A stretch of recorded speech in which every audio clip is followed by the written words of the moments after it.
ሰላም ክቡራት ተኸታተልቲ ኣብ ዘለኹሞ ሰላም ጥዕና ፍቕሪ ዘበለ ክህልወኩም እናተመነኹ ንሎሙ ጠቂሙ ዘለና ንእሽተይ ትሕዝቶ ኣቕሪብና ኣለና ደጊመ ሰላም ምክትታል ኣብ ዝሓለፈ ምናልባት ብዛዕባ ወርሻትስ ባድ ጅምሩ ማለት እዩ እግረ መንገድና እቶም ኣልፋቤት ኣዳምፃ ንላምዶም ንመሃሮም ካብኡ ሓሊፍና ከዓ ብወርሻትስ ከዓ ንባህል ኢልና ነርና ማለት እዩ ኣብ ዝሓለፈ ዝተምሃርናዮ ትምህርቲ እዚ ይመስል ነይሩ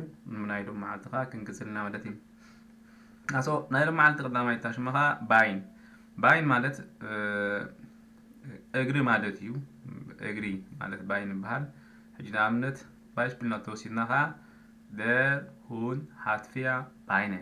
ባይነ ሕጂ ፑላግ ዝኸውን ዘሎ ናይቲ ባይ ናይቲ እግሪ ማለት እዩ ባይነ ክኸውን ኣሎ ደሁን ሃትፍያ ባይነ ከልቢ 4 እግሪ ኣለዎ ማለት እዩ ንምባል ማለት እዩ ምልክትና ግብርና መታን ክንመሃር ንኩላትና ታሽመኸ ብለና ሕጂ እዛ እየ ደላ ብስንያ ንሪኣ ተለና ባይነ ማለት እዩ ኣጋር ክኸውን ኣሎ ሕጂ ደሁን ሃት ፍያ ባይነ እዚኣ ከዓ እግሪ ክኸውን ኣሎ 4 እግሪ ኣለዎ ከልቢ 4 እግሪ ኣለዎ ንምባል ንጥቀመሉ ማለት እዩ ሁንድ ማለት ከዓ ከልቢ ማለት እንጀምር ሳብ ዝኾነት ትምህርቲ እዛ ኸላይ ድማ በርገ ማለት ከማኻ ጎቦ ማለት እዩ ሕጂ ጎቦ ማለት እዩ ኣርቲክል ናቱ ከዓ ዲሪ ኩሉ እግረ መንገደይ ክነፅንዕ ከለና ምስ ኣርቲክል ተፅኒዕና ተመራፂ ይኹን ምክንያቱ ዳሕራይ ኣብ ዳቲቭ ኣብ ነውናቲቭ ኣብ ኮተትነቲቭ ክኸውን ከሎ ወይ ብሪፍ ክንፅሕፍ ከለና ኣይንሽገርን ኣይንፅገምን ማለት እዩ ተበርገ ኢስ ዝዐ ሆክ ማለት ሕጂ ብዛ ኣጀክቲቭ ዝኸውን ዘሎ ላዕሊ ማለት እዩ ትጎቦስ ነዊሕ እዩ ብጣዕሚ ነዊሕ እዩ ዜር ማለት ብጣዕሚ ማለት እዩ ትጎቦ ብጣዕሚ ነዊሕ እዩ ሕጂ ኣብ መንጎ እዚኣ ሃትን ኣብ መንጎ እዚኣ ኢስን እንታይ ይፍልልየ እንትዛኢልና ተይሁን ሃትፍያ ባይን እንትዛኢልና ምህላው ኢና ንገልፅ ዘለና ተብግእስ ሆክተልና ከዓ ምዃን እያ ንገልፅ ዘለና ስለዚ ትጎቦ ኣዝዩ ነዊሕ እዩ ክንብል ንጥቀም ከለና ማለት እዩ ንኣብነት ኣብዚ ምፅኢና ዋላ ንኣብነት ኣብዚ ሃብታብ ዘ ክሮስ ተይለስ ብጣዕሚ ነዊሕ እዩ ዘለኹ ሃብታብ ሃት እንተዛኢለ ግን ሃብታብ ገለ ነገር ከም ዘለዎ ማለት እዩ ንኣብነት ሃብታብ ሃት ስፋይ ባይን እንተኢለ ክልተ እግሪ ከም ዘለዎ ንገልፅ ማለት እዩ ሰው እቲ ምዃንን ኣብቲ ኢስት ብዛዕባ ምናልባት እዚአን ሃበን ብዛዕባ ኢስት ዛይን ማለት እዩ ካልእ መዓልቲ ቪድዮ ክሰርሕ ክፍትኒ ማለት እዩ ኣብ ካልእ ድማ ቤቢ ታስ ቤቢ ስሌፍት ማለት እዩ ቆልዓ ደቂ ዘሎ ቤቢ ዝበሃል ሕጂ ቆልዓ ማለት እዩ ሕጂ ምናልባት ኣብ መንጎ ኪንደርን ኣብ መንጎ ቤቢን እንታይ ይፍልሉ እንተዛኢልና ቤቢ ማለት ንእሽተይ ናይ ኣዋርሒ እዩ ይበሃል ኪንደር ተዛ ኮይኑ ግን ቆርብ ካብ ዓመት ክልተ ዓመት ዘሎ ኪንደር ክንብሎ ንኽእል ኢና ማለት ይፍልሉ እዩ ኣብኡ ጥራሕ እዩ ግን ኣብ ትግርኛ ክትርጎሙ ከሎ ቆልዓ እዩ ዝኾነ ህፃን ቆልዓ ማለት እዩ ዳስ ቤቢ ምዃን ማለት እዩ ፕሮሳይት ማለት ከዓ ላይክ ከምዚ ፍሩሽቱክ ማለት እዩ ፕሮሳይት ናይ ቁርሲ ግዜ ማለት እዩ ናይ ቁርሲ ግዜ ማለት እዩ እምባይረን ማኽንበያ ፕሮሳይት ማለት እዩ ማኽንበያ ፕሮሳይት ማለት እዩ ንጎ ዝብላዕ ማለት ሳዕ 7 ትኾኑ ሳዕ 8 ትኾኑ ፕሮት ሳይት ይበሃል ማለት እዩ Also, the next in my bakery ማለት bakery kan da forno ማለት እዩ ich kaufe Brötchen in der Bäckerei ታት ደላ ዚኻ ባኒ ኣብ ና ፎርኖ ይገዝ ንባል ማለት ንጥቀመላ bakery ብላት ማለት ድማ ቆፅሊ ማለት እዩ ein Blatt fällt vom Baum ማለት ከዓ ቆፅሊ ካብ ገረብ ይወድቕ ማለት እዩ ይወድቕ ባው ማለት ከዓ ገረብ ማለት እዩ der Baum ንብል ኣብዚ ናምታገ ስለ ዘሎ ናብ ዳቲቭ ክልስ ኮይድ ስለ ዘለና ፎም ንብል ዘለና ማለት እዩ ስለዚ እታ ብላት ከዓ ኣርቲክል ናታ ከዓ ዳስ ብላት ንባት ቆፅሊ ማለት እዩ ብዙሕ ትርጉም ኣለዎ ወላ ወረቕ ከምዚ ለማፅ ነገር ንወረቐት ብላት ክንብሎ ንኽእል ኢና ፓፒር ይበሃል እንዲ ግን ኣይነ ብላት ፓፒር ንብል ንኣብነት ለማፅ ፓፒር ማለት እዩ ከከም ትናቱ ዛት ምስ ተፃሒፍ ዘሎ ዛት ክትብል ክንከይድ ንኽእልና ትርጉም ብትርጉም ተቐቢልና ተታወሲድናያ ግን ከሸግረና ይኽእል ማለት እዩ Bleistift ከዓ ቢሮ ማለት እዩ ich schreibe mit dem Bleistift ማለት ከዓ ብቢሮ ይፅሕፍ ኣለኹ ንምባል እንጥቀመሉ ማለት እዩ ich schreibe mit dem Bleistift ኣብዚኣ ሕጂ እንታይ እዮም ዘለና ዴር ይወስድ ኣርቲክል ናት ናይዚ Bleistift ዴር ወስድ ኣብዚኣ ግን ሚት ስለ ዘላ ድሕሪ ዝመፅእ ኣርቲክል ግድን ማለት እዩ ስሙስ ማለት እዩ ዳቲቭ ክኾን ኣሎ ስለምንታይ ተዛኢልና እዛ ሚት እዚኣ ዳቲቭ ጥራይ ክትከይድ ትኽእል ምስ ዝኾነ ካልኣይ ክኸይድ ኣይክእልኒ እሽፋረ ንኣብነት እሽፋረ mit dem Bus ተዛኢለ der Bus der Artikel der ይድወስ der Bus ይትብል ስለምንታይ እታ ሚት ስለ ዘላ ግድን እዩ ድሕሪ ዝመፅእ ኣርቲክል እንታይ ይመፅእ ኣሎ ዳቲቭ ክመፅእ ኣለዎ እቶም ኣርቲክል ዳቲቭ ከዓ ዴር ዝነበረ ናብ ዳቲቭ ክኸይድ ከሎ እንታይ ይኸውን ናብ ዴም እዩ ዝኸውን ዲ ዝነበረ ናብ እንታይ ይኸይድ ናብ ዴር ይኸውን ዳ ዝነበረ ከዓ ናብ ዴም ይኸውን ማለት እዩ ፖላር ተዛ ኮይኑ ከዓ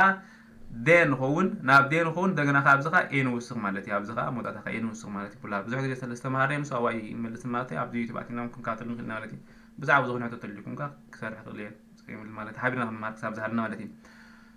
بيبلوتيك مالت كا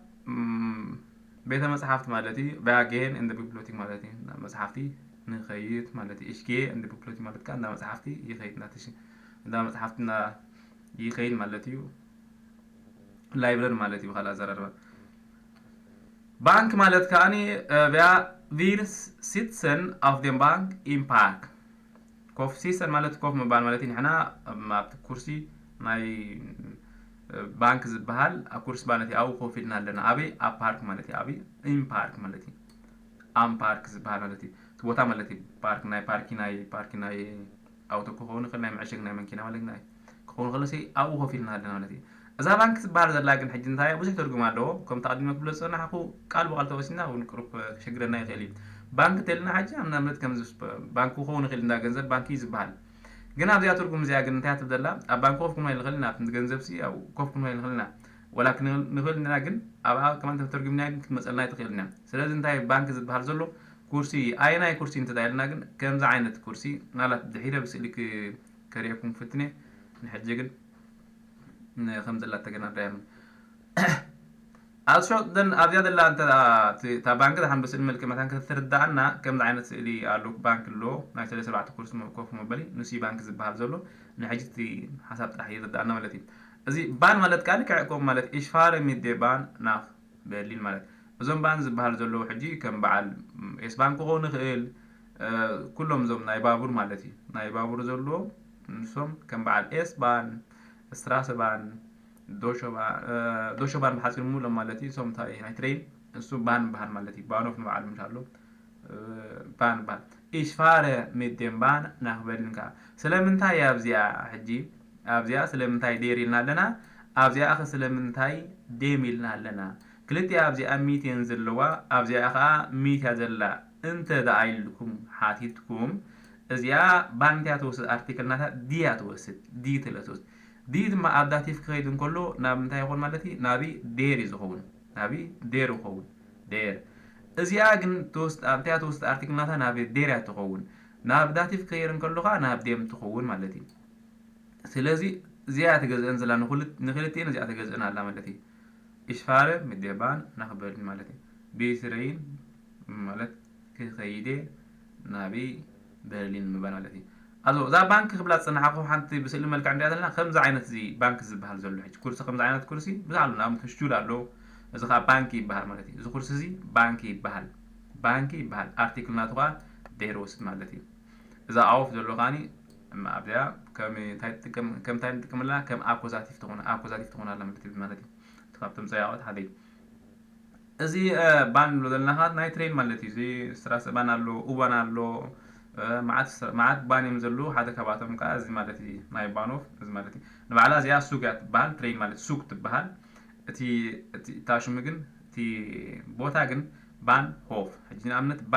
بان مالتي بان بوتا مالتي بان الو هوف مالت كاني كباب مالتي حج بان هوف تقول دوشه بانك تقول ستراس بانك تقول او بانك تقول بمولو دوشه بان مالتي ስለዚህ ኮራት ተኻተልትና ይዝነው ዝነበረት መተዚያት መስል ነራ ጣይማትኩም ከተስፋ ይገብር ኣብ ቀጻሉን ብዛዕባ ቢቢ በጊነን ዝኹን ማለት ቢቢ ጅምሩ ክንቅጽልና ምክንያቱ ብዙሓት ሰብ ዝሃሉ መዓልታኹን ማርክ ሰብ ዝሃለና ከዓ ትምህርቲ ከይነቋርጥ መታን ኣብቲ ዝተዓምና ቪድዮ ክንሰርሕ ክንፈቲና ደጊመ ግን ሰላምኩም ይብዛሕ ብጣዕሚ እየ ዘመስግን ኣይንረስዕ ግን ሰብስክራይብ ዝፈልጡ ኣሕዋትና ከዓ ሼር ንበል ምክንያቱ ንስኻትኩም ናይ ዓመት ዩበር እንታይ ገርኩም ኣነ እውን ክዓብን ክዕንብብን ይኽእል እየ ሓቢልና ነዚ ሶሻል ሚድያ ንጥቀመሉ ምክንያቱ تداني صبا مسرح تداني سريحنا عينا صباح نقول تعيدوا عن وصيت كل ورنا يخلي كابزي من بالكان إن إحنا تتحاجنا نوصل كيف سبقة مالت تشجع ما تقيم مخاخر وحلو تشجع تقيم مخاخ كخسب اللغان ناكل ناتي دليتي ناكل سبقة دليتي مالتي لذي دقيمة سلامكم ده عبد الله سلام تنان تمنون ولا مي كيف أنا بكمي